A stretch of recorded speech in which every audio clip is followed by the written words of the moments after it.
பேர் என்ன? சக்திவேல் சார்.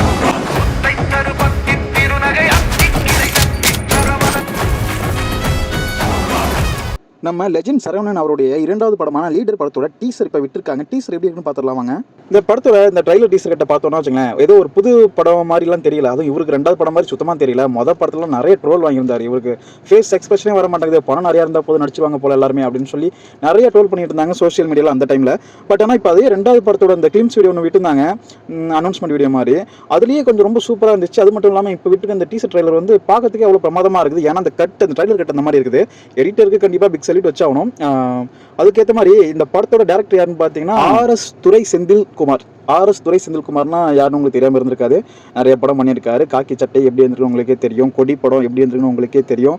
இந்த மாதிரி பெரிய பெரிய பிளாக் பஸ்டர் படம்லாம் கொடுத்தவர் தான். அது மட்டும் இல்லாமல் சூரிய வச்சு ஒரு படம் வந்துச்சு பார்த்தீங்களா, கருடன், அந்த படம் தான். அந்த படத்தை இயக்குனதும் இவர் தான்.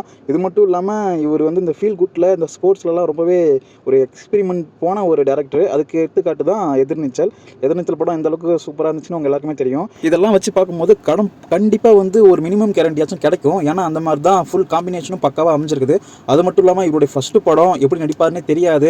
அப்படி இருக்கும்போது அவரே அவ்வளோ கான்ஃபிடென்ட்ல அவ்வளோ பணத்தை வாரி இறைச்சவர். இந்த படத்துக்குலாம் சொல்லவா தேவை. அந்த மாதிரி ஒரு பிரம்மாண்டத்தையும் ஒரு கிராண்டையும் கண்டிப்பாக இந்த படத்தில் காமிப்பார். மேக்ஸிமம் மினிமம் கேரண்டி தாங்க. படம் ரிலீஸ் ஆகட்டும், பார்க்கலாம் எப்படி இருக்குன்ட்டு. படத்தை ஏப்ரல் மாதம் தான் ரிலீஸ் அப்படின்ட்டு அனௌன்ஸ் பண்ணிட்டாங்க. மேக்ஸிமம் நிறைய படம் இந்த ஏப்ரல் மாதம் வரதுக்கு வாய்ப்பு இருக்குது. ஏன்னா எலெக்ஷனால எல்லாமே கொஞ்சம் வெயிட் பண்ணிட்டு இருக்காங்க. அப்புறம் என்னங்க சொல்கிறது, படத்தோட டீசர் உண்மையாக சூப்பராக வந்துருக்குது. படம் எப்படி இருக்குன்னு வெயிட் பண்ணி பார்ப்போம்.